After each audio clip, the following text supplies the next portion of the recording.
Hey everybody, how's it going? It's Kyle here from Bill Highway. We're going to be getting started in just about 1 minute. Um, Anyone that can that's already on right now, and I see a bunch of people are filing in. Can you just type into the comment box or the chat box? Just let me know you can hear me real quick to make sure the audio is working well, and as well as can you see my screen? All right, great. Amanda, Doug, Peter, Patricia, awesome. Thank you. Glad everyone's here. We're going to be getting started in just about 60 seconds. If those same people, can you make sure, do you see my screen all right as well?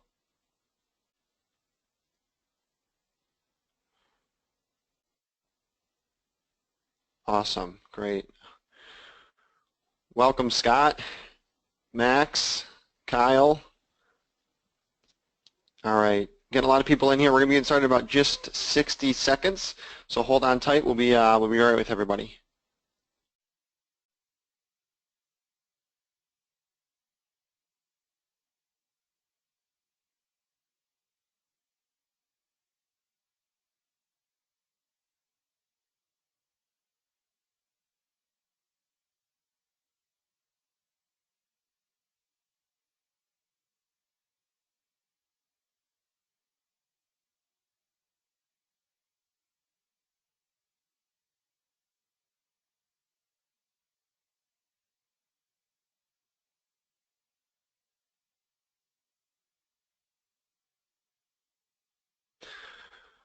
All right, everybody. Eric, Hannah, thanks for joining us. Elizabeth, seen a lot more people come into the room.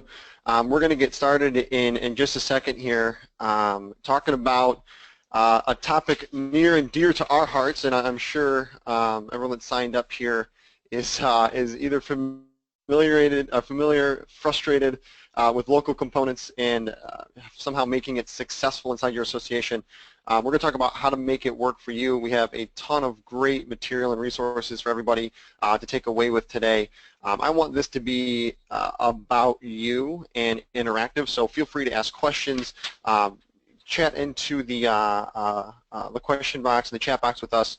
Let us know what your guys' problems are and what's frustrating you. Every association is a little bit different and has their uniqueness, so we want to know about yours and at least point you in the right direction for help, okay? All right, well, we're going to go ahead and get started here. All right, so real quick, I wanted to start off with what is a component.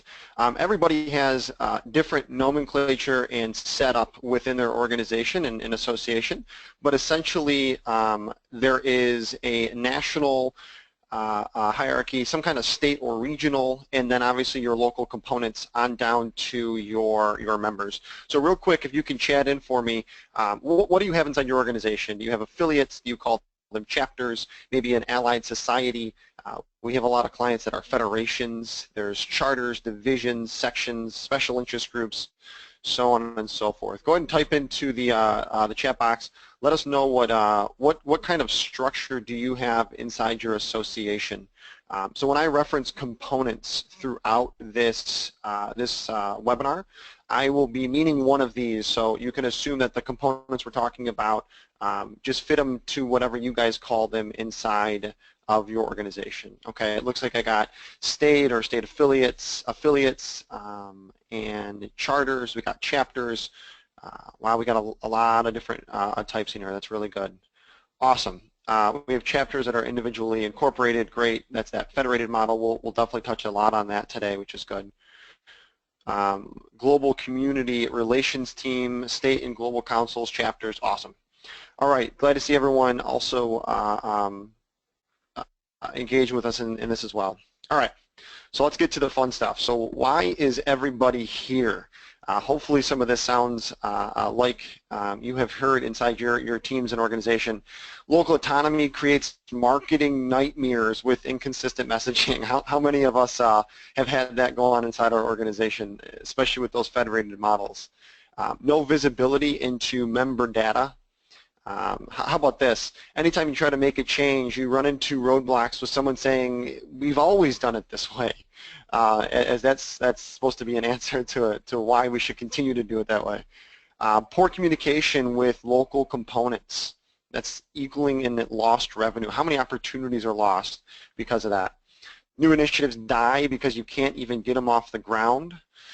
Local components are autonomous. You can't mandate anything to them. It makes it an absolute nightmare to try to roll anything out to your organization. Volunteers are impossible to work with at local level. Or how about volunteer turnover? How many of you have issues trying to keep volunteers engaged and active inside your association?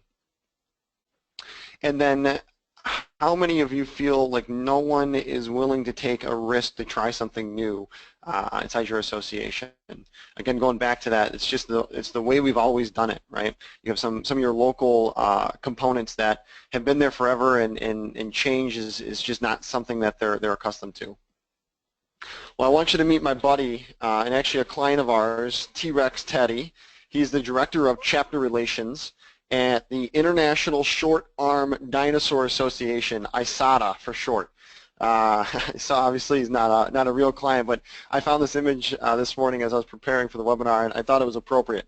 Sometimes even simple tasks can be frustrating. You can see Teddy, our buddy there, trying to tie his shoes, such a simple task, but with short arms, it makes it nearly impossible. I think that in the interactions that we have with so many of you, this is how you feel. If you can do me a favor again, type in what's everyone's role inside your organization. That'll help us kind of tailor the content today to make sure we're hitting on those right notes. We talked to a lot of IT directors. A lot of people trying to make change are, yep, there we go, Amanda. Membership development managers, community managers. Thanks, Elizabeth. You have the chapter relations or member engagement. We talked to marketing a lot. You guys are in charge of growing your organizations, yet there's so many different obstacles put in your way with this component structure inside the organization. So we're talking a lot about that today. VP of Governance and Volunteer Relations, Director of Affiliate Development, Membership Development. Awesome. Thanks everybody for typing in. So if you're like Teddy, I'm sure you feel that some of those seemingly simple tasks are often so daunting. We're talking about why is that today. But there's good news, and the good news is there's a lot of organizations, and this has really been a movement and momentum over the last 5 to 6 years with this component type structure that are making changes all the way up from the governance and bylaws to the different ways that they operate their organization, from the national level all the way on down to their local National Association of Realtors, the Association of Records Managers and Administrators, the American Association of Diabetes Educators, the Alzheimer's Association, the International Association of Admin Professionals, Air Conditioning Contractors of America, so on and so forth, and there's so many more examples. We're going to send this PowerPoint out to you after the webinar today with the recording, and you'll have, these are all links to different articles that reference how they did it, what made it successful, what the results were over a given period of time. So you're not alone in wanting this change and in a better way of doing business. And the other good news is help is out there. So we're going to share at the end of this a lot of resources that that we've compiled and looked at in the association industry. But you can see there's a lot of content out there, a lot of different types of organizations that are here to help, from consultants to obviously the ASAE has a lot of really great stuff on how to make a change. And I read this quote this morning as well from ARMA, and it says, when done right, the chapter experience can be one of the biggest drivers of member retention. And we actually have some stats that we'll share with you on that for you to then utilize throughout your organization if you're one of those people trying to pilot a project inside your association. ARMA members named their chapter engagement as their top benefit on member satisfaction surveys. That's pretty cool. Trevor Mitchell, who co-authored a report about how our marketing within component type associations. It says if we're investing in them, the components, it increases retention rate and growth rate. And that article comes from Associations Now with members when associations and chapters get along. All right, so I don't know if you've been on a lot of webinars like I have in the past, and at some point you're like, well, who are you and why should I listen to you? So my name's Kyle Bazzi. It's great to meet everybody. I thought I'd put a face to the name. Many people say I have a face for radio. I always say, hey, what does that mean? I'm a proud Detroiter, but Bill Highway is the company I'm the Director of Growth for, and we're right here in Metro Detroit. Bill Highway is a technology that solves real problems for component-based organizations. That is all we do. That is the only type of organization we work with, the only type of nonprofit we work with, and we've been doing it for over 16 years now. So we've seen a lot, and we've definitely done a lot. Let's talk about what we are discussing today. So we're going to go over process, we're going to go over governance, we're going to share some resources, and at the end you can ask me anything, but really throughout this entire presentation I have our questions up with my team. So if you have any questions or clarifications or anything like that, please just let us know, okay? And if you have anything else you were hoping we were going to discuss today, please shoot that into the questions box, and we'll make sure that we cover it too. All right, so I'm not sure if anybody is like me and has a Starbucks in front of them today, but I wanted everybody to take a step back for a second, and let's get outside of our association's role and take off that hat for a second. And let's imagine a new world in a nonprofit association. And let's think of Starbucks real quick. If you think of Starbucks, and if you've ever gotten a Starbucks, and especially in different locations, you'll recognize a couple things. As you see on this slide, all these Starbucks look different, right? There's different looks and feels. One looks like it's in a mall. Here it looks like near me in suburban Detroit with the brick on the outside. This one looks very progressive and cool. Yet when I go in there, the consistency of the value I get as their customer is almost the exact same across every Starbucks I go to. Now, it didn't used to be that way. For people that are familiar with the Starbucks history, Howard Schultz took them back over many, many years ago when they were floundering. Their stock price was going through the ground, and everything seemed to be in peril.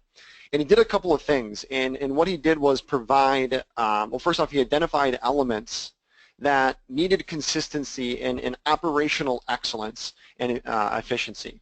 And then he also identified elements that the local adds value to. Maybe that look or that feel. Maybe in Kentucky they might have a mint julep mocha, or in Detroit a Motor City brew. So something that speaks to the demographics of that geography. Yet everything else that was operational, they made best in practice.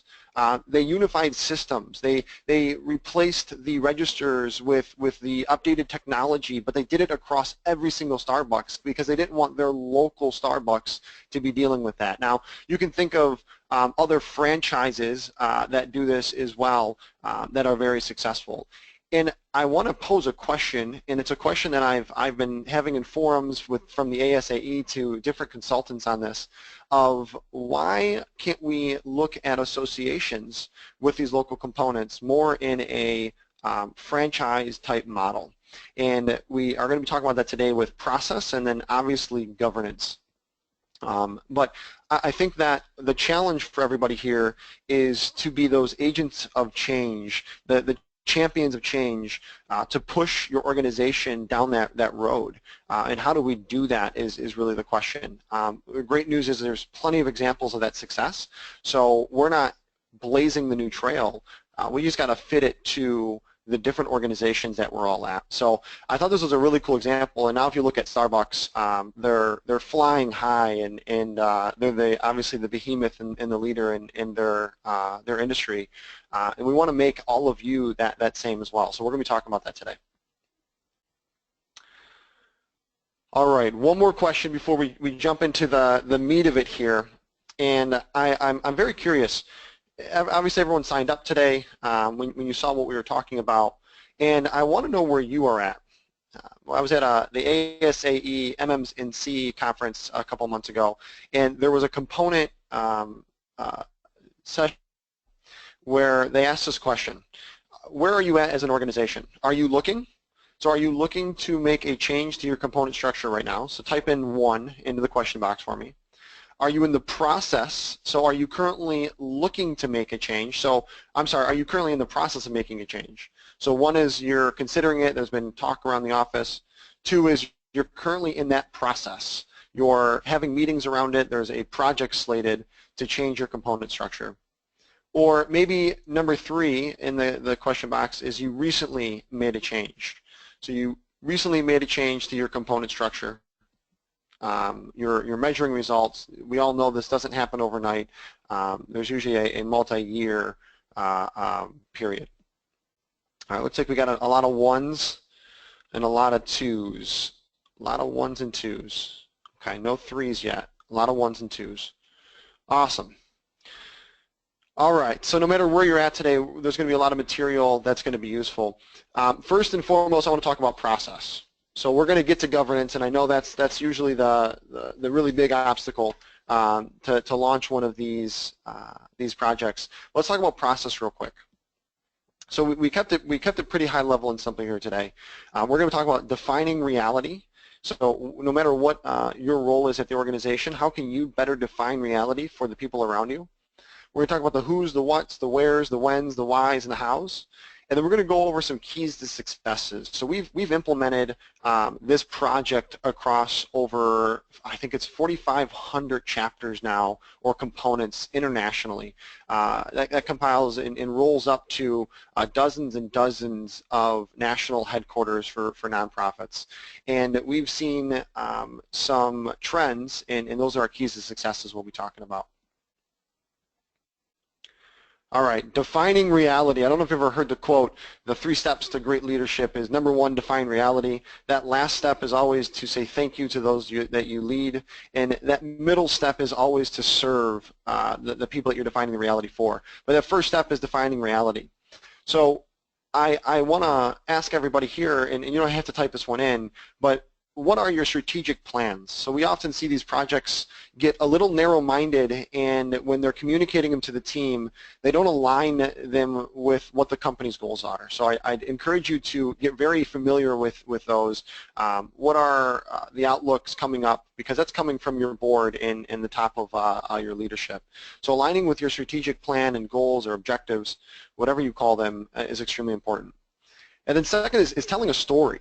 So as you're defining reality, and we're going to show some examples here in just a second, tell a story to your team. I know there's a ton of bureaucracy and politicking inside, especially the larger you get as a nonprofit. But telling a story is a very powerful way to get people rallied behind the change that you're trying to make. And then use data, outside examples. We shared some of the organizations that have already done this. Present those to the team. And then there's a lot of consultants, whether it's IT. There's a few really good ones on governance changing and whatnot. Use them, use their examples, use their content. When it comes from somebody else and not you, it's that social proof that it's out there, and it rids a lot of fears from people that build up inappropriate ones. All right, so here's one from an organization called Mariner Management. They have an incredible organization that helps associations like yourself make these changes. And what they have, they had a blog post, and I linked it down here, and they'll send it out to you, called the Chapter Growth Paradox, Between a Rock and a Hard Place. So this is an example of an organization that might be looking to scale technology or maybe even their banking infrastructure. And it shows, here is one line for the administrative load for your local volunteers, and here's the volunteer energy. And you can see at a certain point, the chapter opens a bank account, generating a significant new level of risk that unleashes all the administrative requirements that can overwhelm volunteers: incorporation, bylaws, insurance, tax filing, etc. And you can see where the volunteer energy substantially goes down and your administrative load is increased. And this is, I know, a lot of the issues we see when working with clients is their local components aren't doing what they're supposed to do, and that's providing the value to your members. They're constantly caught in the minutia with typically bad systems in place to help them. And you can see this is the point at which chapter sales are sufficient to hire a professional manager. our professionals to manage that administrative function. But this whole space in between, and I'm sure many of you have several components that are in there, there is a imbalance that creates an inefficiency in your organization. So find material like this. You guys are thinking it, and there's people out there that have done the research. What about locals losing tax-exempt status? So if your components file taxes or 990s individually, often the comment that I'll get is, well, they're supposed to be filing, but there's no clarity up to the national headquarters. So right now there's a Senate bill 2750 called the Charity Act. It's a bipartisan bill sponsored by two senators, one's a Republican, one's a Democrat, and it was introduced in April of this year to the Senate Finance Committee. And essentially what it says is they're putting rules and regulations around if these nonprofits are not filing their 990s, they'll lose their tax-exempt status. And there's a ton of other criteria that goes into it with dire outcomes for those who aren't compliant. So you can use this type of momentum, which we'll talk about, in filing these 990s to enact change throughout your organization. So again, this is another example of defining reality. And then data is your friend. So there's a report that if you look up the 2016 Membership Marketing Benchmarking Report by Marketing General Inc., and we'll send that out to you.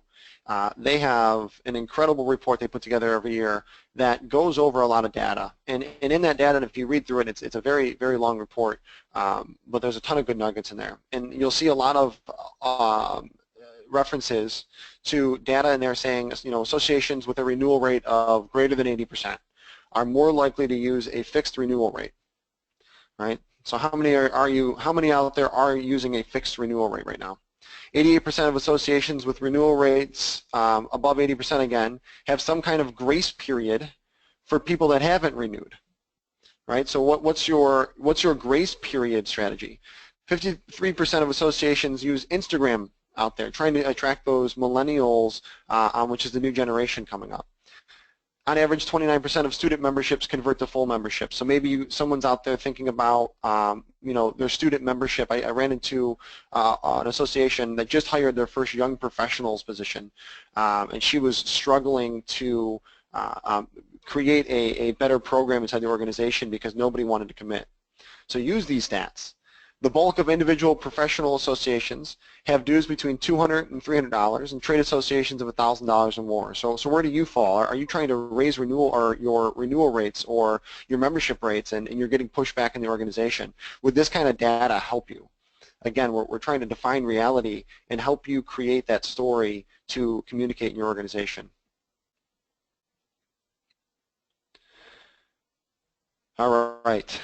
So let me pause there real quick. Any questions on that? Any defining reality? I see some people are typing in right now, and that's really great.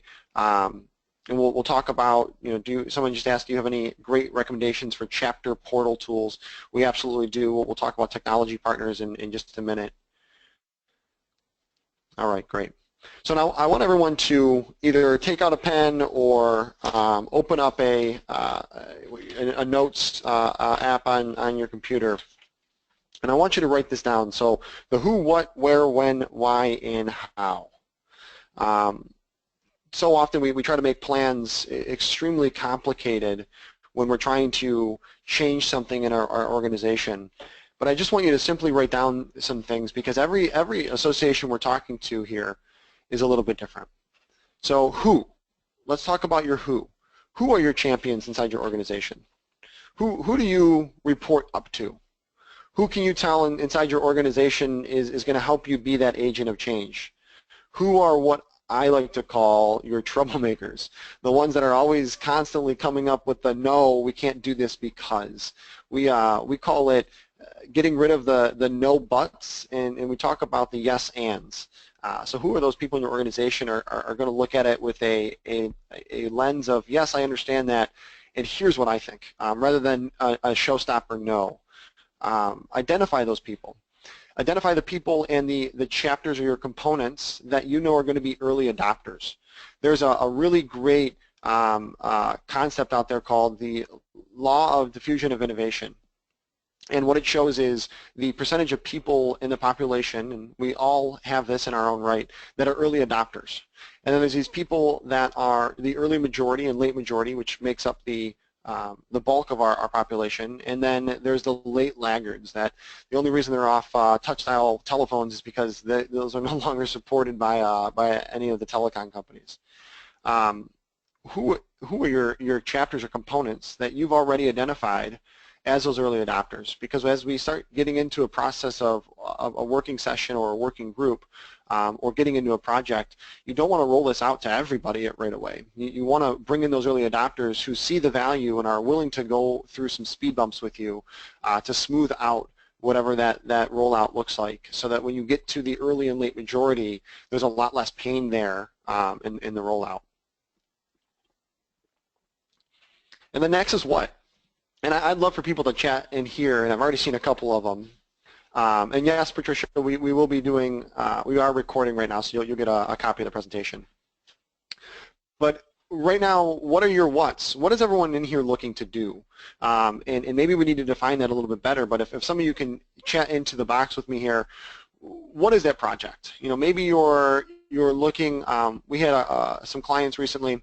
One was looking to get more visibility into their data because all the locals collected the money, sent the money up to national, and they had no visibility into actually how many members they really had.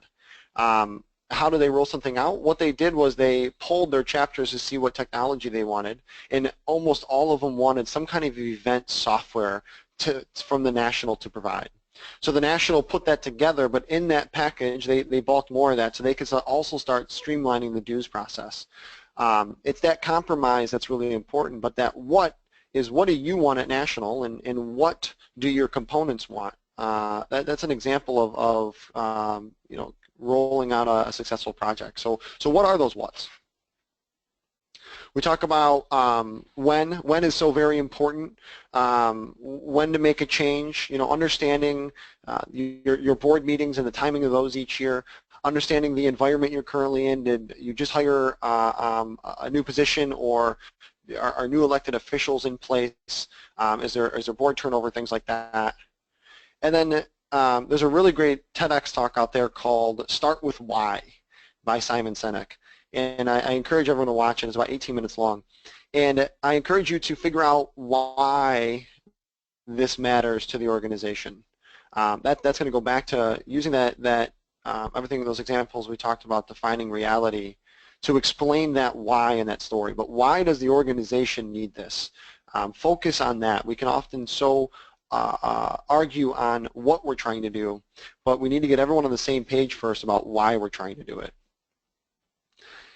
And then as we get further down the process, we have the how, and how are we going to communicate this? How are we going to roll this out? How are we going to make sure this is what we need? How are we going to put the team together to make this a success? So often I see this as the best template to get the process started, rather than trying to study some complex strategy. No one knows your org better than you, and you need to make sure as champions of change, you guys are communicating this correctly. There's another example that we are recently going through where there's a big national federated type component structure with hundreds of chapters, and the chapters wanted a couple of things. They wanted payment installments offered, and they also wanted the national and state associations to shoulder some of the processing costs because they were collecting the funds, but then they were eating all the costs at the local level and then just passing the money back up to the state and national that was owed. And the national used that as an incentive to then get a much better unified holistic solution rolled out to their hundreds and hundreds of federated locals. So there's a lot of examples out there for everybody depending on what you're looking to do. So I got people saying we want them to help increase members, provide education, networking opportunities that matter to our members and local communities. We would like a more consistent brand image across national chapters. Wow, we hear that one so often. So the members on the local level experience that same level of excellence as they already had at the national level. Those are some really good ones. Got a question here. Should national raise yearly dues if the chapters become a part of national, no longer individually incorporated? I will say, Elizabeth, that we often see that this does come with an increase. National is now providing a much bigger service down to the local components.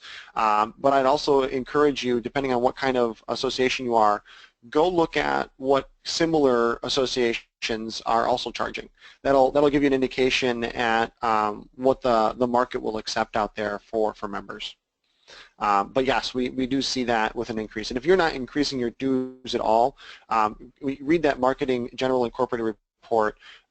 Most of the successful, or a good chunk of the successful associations that are currently growing, raise their dues on a regular basis, whether that's annually or every other year or something like that. Our goal is providing rolled out websites for chapters to use is to create a stronger and consistent brand across the organization. Absolutely, all very important there. All right, so I wanted to share some keys to success here, and talk about what we've seen over the years. And I would encourage everybody to jot these down and really develop this going forward. So the first one is a cadence communication. I see great projects fail all the time because they don't set up what we're trying to accomplish today. Coming out of it, what did we accomplish? And then lastly, what do we need to accomplish next time? And then setting that next date that they're going to talk. What I see the most successful projects do is set up a set time on the same day to talk, even just to check in to see how everything's going. So maybe that's every other Friday at 2 p.m. Maybe that's once a month. Maybe it's once a week because the project's in full swing. That cadence of communication amongst all parties. So maybe internally for you as a team, maybe with whoever's leading up the working group with the local components. Maybe it's with the partners, maybe an AMS that's helping you implement something, or another technology partner, maybe your consultant. But make sure you, as the champion of change, are setting up a cadence of communication, and it should be something on the calendar that occurs on the same day and same time. Incentives. So you want to make sure you're asking the question about what you want at national, again, as well as what do the local components want. Understand the incentives. They're different at every single organization, but understanding the incentives is extremely important. Both for you internally as a team, what you guys are getting out of it, but also on down to the local level. And don't get short-sighted on why you're even doing any of this. You think back to the Starbucks example. It was for the members. It was for the customers. Then they walked into a Starbucks. They got that consistent coffee each and every time they went into the coffee shop. Now, if you read back on articles when Howard Schultz made this change, their prices went up, and they were, and still are, an expensive cup of coffee, yet we still buy it. Because when I go to Washington, D.C. to visit a lot of our clients, I know I can walk into any Starbucks and I get the same cup of coffee that I enjoy as I do back here in Detroit. So remember that we're doing this to better enable our organizations to provide that value to our members. So what are those value props? And someone talked about them, had some really great comments earlier talking about getting our locals to get back to throwing networking events. There's an association out there that built an incentive structure under their restructure when they restructured their components, and it was a requirement for their locals to throw events X amount of times per year. And if you didn't, you were dinged, and if you did, you were provided a bigger budget that was allocated to that local, because they wanted them to provide that kind of value, because national can't throw events in every geographic area. That's what the local components are built to do and provide that value. Momentum. Momentum is extremely important. Now this is one that it's not necessarily something you can strategize and write out a plan for, but you need to recognize when you're taking on this project where the momentum is at. If you have the ball rolling and everything's going really well, don't take your foot off the gas. Also find catalysts inside your organization to get the momentum rolling behind. We saw someone, one of our clients recently, the political figures at their organization who are often not involved in the day-to-day operations, they got it in their head that they needed to enable their locals to easier sign up members. And that was a catalyst for the project team, the working group, to get something pushed through legal and the whole process. So they used that momentum and they jumped on it. So ask those questions around your organization and to maybe the people above you or around you or the people you lead. What are some of those catalysts that you guys can ideate on? And then I put technology partners here, but it's really not just technology, it's outside partners. It is rare that you're going to be able to build stuff like this by yourselves. Partnering with the right types of organizations is extremely important. Do they understand component type issues, the nuances that you guys are going through? Have they done this before? Make sure that the organizations you're partnering with, and you should partner, do what you want to do, what you do very well, and your core competencies as an association. The stuff that you don't do very well, and typically the IT teams are strapped. They don't have a lot of say in the organization, and they never have enough time. Let's partner with really great organizations that can shoulder and bear that brunt for you guys to make this project successful. And then lastly, I call them, we talked about the troublemakers earlier, but who are the white knights? Who are the white knights in your organization that are passionate about a change, that want to make this happen? They want to see this come to fruition. Identify those people and make sure to keep open and consistent lines of communication with them. I'd even create a cadence of communication just with them to make sure that the project stays on track.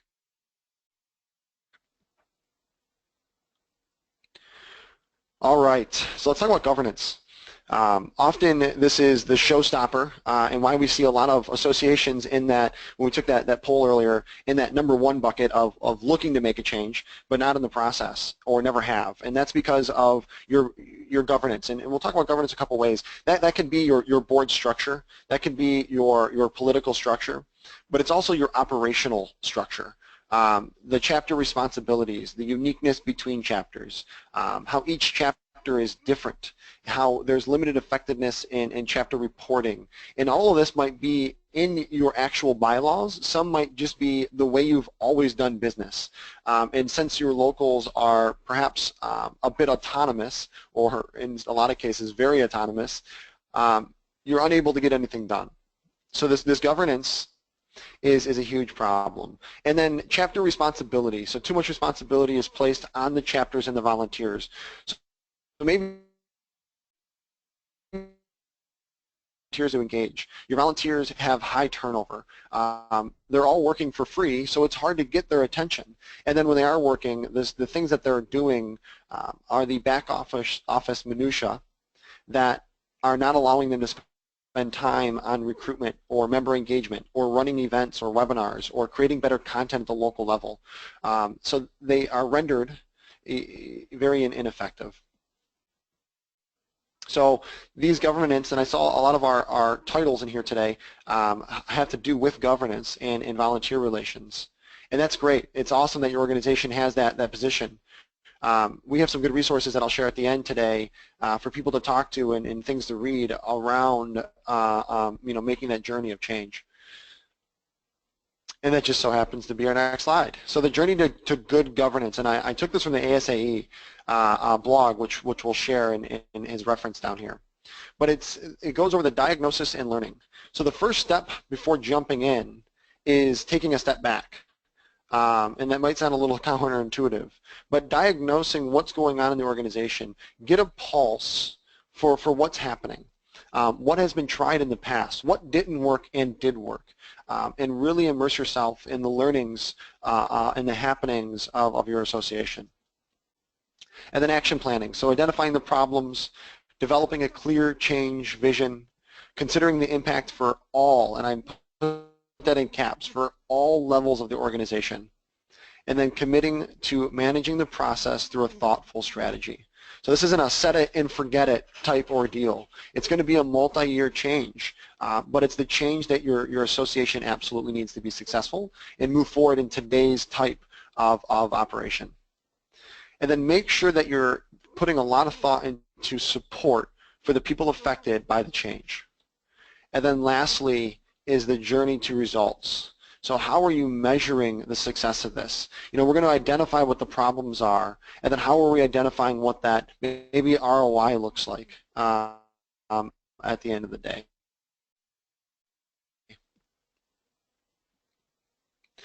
All right, so here's some additional resources for everybody, and we have a lot more. So if there are certain questions that weren't answered here, please let us know, and we'd be happy to do some heavy lifting to find resources that can help you. But under the ASAE, they have a component relations section on their content. There's also a governance structure section. So if you're not signed up for the ASAE, get a login there. They have some really great content around that. Mariner Management and Marketing, Peter and Peggy are two phenomenal consultants, and they work specifically for this component-based relations. They wrote their first white paper back in like 2002 or 2006 or something like that. So they were way ahead of the curve in seeing this coming. And as of the last 5-6 years, they've worked with several associations to make different types of changes that we're talking about today. So they have a resources section. They have resources like chapter performance dashboards and things like that you guys can use to define reality. We've referenced it a couple of times today, but Marketing General Incorporated is also another good organization. They have what they call a knowledge bank. So if you go to Marketing General Inc.'s website, they'll have that knowledge bank link right on the top. You can see the 2016 report there, which is a phenomenal read and will definitely teach you a lot. And then People Power Unlimited, it's actually right here in our backyard, which is very nice and rare in Detroit. They have an active chapter video series and some really great content created by Cynthia. And then Association Success, they really caught my eye, and I love reading about their transform culture type content and talking about it's not just a strategy, it really is a change in culture. That we're pushing in a lot of these organizations. And then a couple of books that are out there. Both of these do have a cost to them, and you can find them on the ASA website. The Transformational Governance, How Boards Achieve Extraordinary Change. And then the Component Relations Handbook, a guide to successfully managing and motivating chapters, affiliates, and other member groups. So those are some of the resources that have really helped our clients in making this brave change. All right, so we're 41 minutes past the hour here. I do have some questions that I want to get answered, but before we do that, I always tell our clients, keep calm, because you can do this. I know there's days where you feel quite overwhelmed, and there seems to be insurmountable issues, whether that's internally, whether that's with the local working groups and the problems that they're posing. But I promise you it can be done. And I promise you, once you're on the other side, it's a liberated feeling of how you can operate your organization as a director of affiliate development or a membership director, or the VP of governance and volunteer relations. You're often so day-to-day fighting the wrong things, and that's not even your fault. That's the way it was set up, and that's what you're brought into. But keep calm, and you can do this, and you can make a change. And there's a lot of great examples of being out on the other side of that. All right, so that's it for the content today. I wanted to get to some questions. Maybe you wanted to see more examples of something. Maybe you had some questions about how other organizations have gone about a specific change, like raising dues or getting the figures that be or the decision makers in your organization to take a talk about this. So throw your questions at us. If we can't answer them all today, I'll make sure that we get back to you and provide those resources. But I appreciate everyone attending today. We're going to continue a lot of content on this component change and restructuring your component model. So we'd love to hear from you on maybe webinars or even research that you'd like to see us do in the future as well. So thanks for everyone, especially the ones that we were able to get in some engagement with here as well. All right. So Elizabeth, you said for the associations that do have chapters, a part of national, how do they justify the additional dues to members who don't have a local chapter near them? So that's a really great question, and it depends on how you restructure it. So again, I'll give you an example. What we've seen in the past is when the association made the change, they looped in these members that didn't have a local near them into some kind of local. And now maybe they didn't get the full effect of local networking events or happy hour somewhere, but there was a content that was new and provided to them. So maybe it's a webinar series where they can still get that content. Maybe it's a forum where the community can now interact with each other digitally, so they don't necessarily have to be there in person. There's different ways that you can provide that value for them, but it's important in how you structure where they fit inside the organization and what component they're going to go to. We'll see some associations will have those local components, but they'll have sections of a broader region. So those members would actually fall and roll up under that section since there wasn't a local region. Really great question, though. Yep, Amanda said, suggestion you might consider a virtual chapter. That's a really great idea as well. We see a lot of our organizations do that. And they actually use that model to then kind of draw interest in different areas that they need to actually put more of a physical presence as well. So a great example of this is back to Starbucks. When Howard Schultz took over, he actually shut down, in their restructure, he shut down hundreds and hundreds of stores that ended up being around like 5 to 7% of the overall footprint.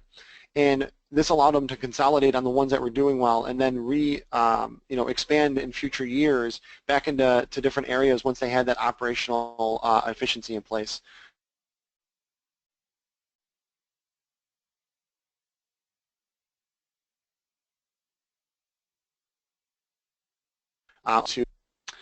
So Patricia, we would love to get tips on recruiting local board members, and also can we successfully deliver communications on the change to having chapters use our new website and give up control of using local services that they are used to.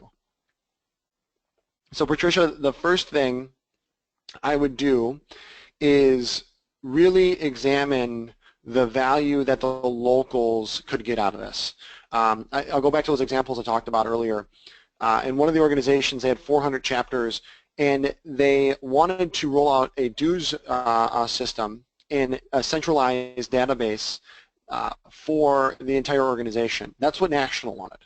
The locals weren't too keen on that, as I'm sure many of you can guess, but there was a lot of value that they were asking for. They wanted a unified platform where they were able to run events off of or webinars off of and charge for those, and they didn't want to have to set up all of this technology.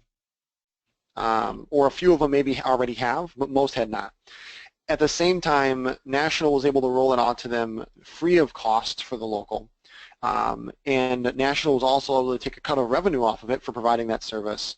But at the same time, everybody that wanted that and opted into it, now they had rolled out their entire system. So that was a way that they did that. Getting that momentum is starting with those early adopters, proving out the case studies, show that it does make them more money, it does take a ton of time off of them administratively, which allows them to get back to growing more membership, excuse me, and that's really that agent of change for success on it. So I can, Patricia, I'll send you some more examples after the webinar today. But there are plenty of examples of getting that unified system rolling out, but you've got to understand what your locals want right now. And then how do we merge those two into the same project? Scott asked, any thoughts on changing affiliation models? Currently a federated model, but the affiliates have begun asking for much more support with technology, marketing collateral, and support structures. Well, first off, Scott, congrats that you have the local engagement like that, and kudos to you guys for staying close to them like that in the federated model. Yes, absolutely. So there are several different examples of this, and there's case studies that will be sent out in the resources that talk about how organizations have done this. So I was at, again, that component session breakout at ASAE MMNC, and there was two organizations, the admin professionals and the heating and cooling, or not heating and cooling, the plumbing and contractors or something like that.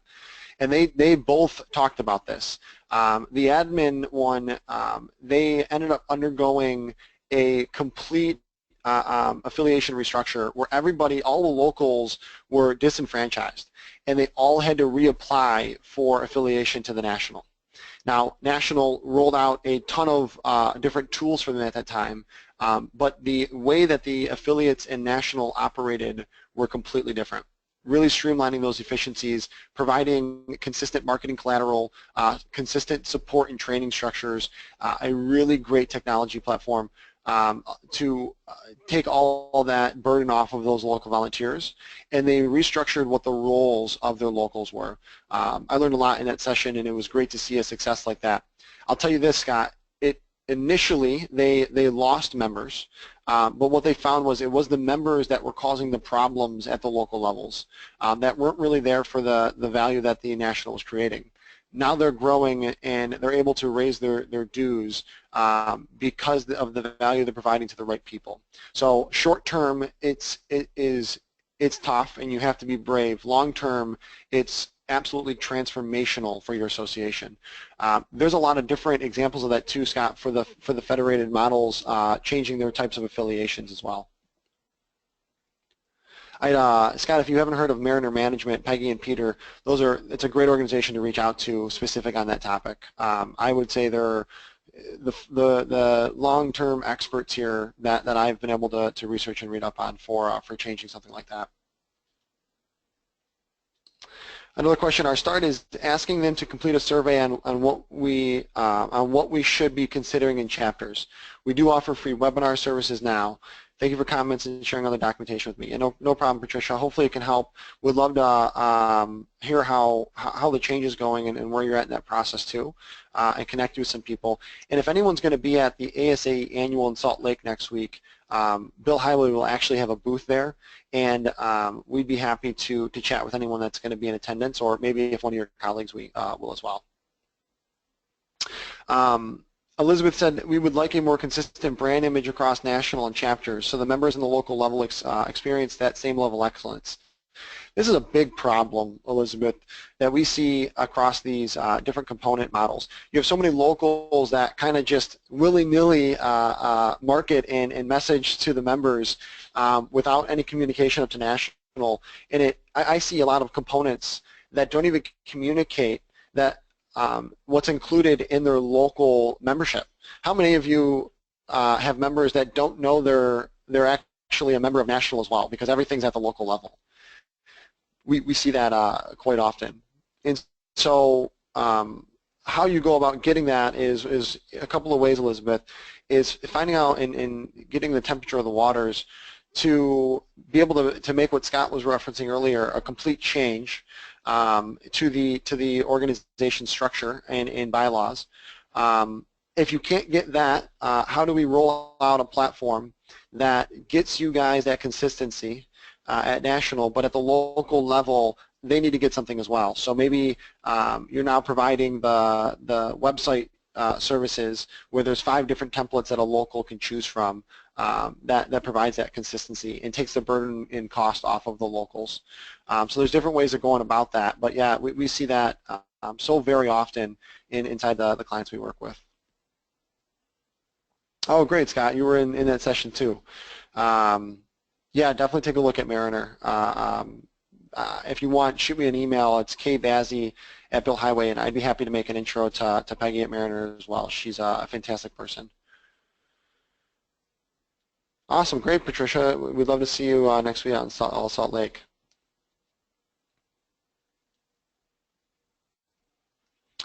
Oh, Patricia, great to see you working with Higher Logic. They are definitely a leader in that community-based technology. Really, really cool stuff that they do there. All right, everybody. Well, that's looks like it's going to do it for us here. Glad we could end a couple minutes early today. Be happy to field any more comments or questions you have along the way. Would also love to dive in deeper to any topics that are near and dear to you guys, and we'll do the research for you guys. So let us know what those are. Email us at any time. My phone number and contact information are right here on the slide. We'll send out the recording and the presentation out to everybody as well. Thanks for joining. I'm glad we could get everybody in here on this Thursday. Hope you have a great end of the week and also weekend. All right, we'll talk to you soon. Bye-bye.